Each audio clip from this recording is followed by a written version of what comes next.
ولاية قوة اتحاد بلداننا وأن كان عمل وإمرام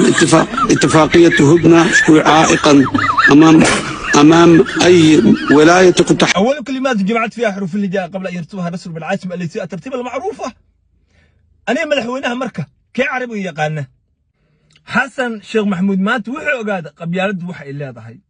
صبابت أي تهي عرورتي فيسبوك كدفاعي جري وداهر على سوي أحمد قفور إيو العدالة إيو مركي وحوي لقد مارت عربية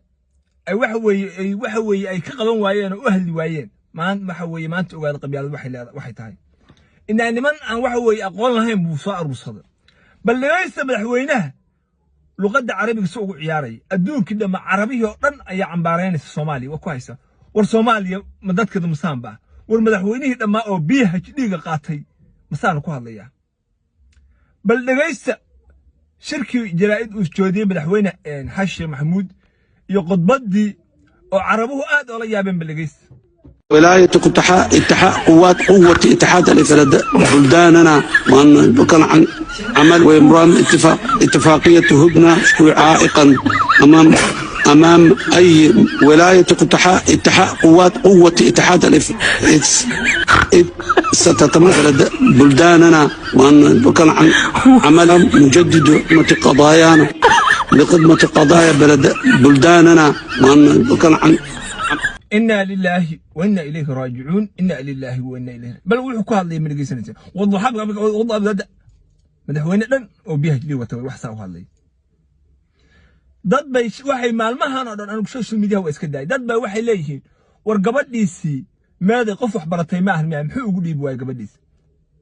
dad bay waxay u falceliyeen gabadhiisu hadallo kale ka falceliyeen laakiinse waxaan rabaa in uu cadeeyo ummadda Soomaaliyeed gabadhiisu waxay qaabilsan tahay oo la taliyaha madaxweynaha u magacaabay dadku qaybna ay dhahaan waa safiirka Soomaaliya walaal gabadhu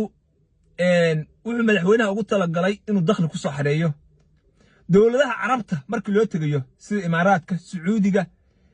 Qatar gedi Masar markii loo tagayo madaxweynaha markuu u tago gabadha waxa weeye boqorkana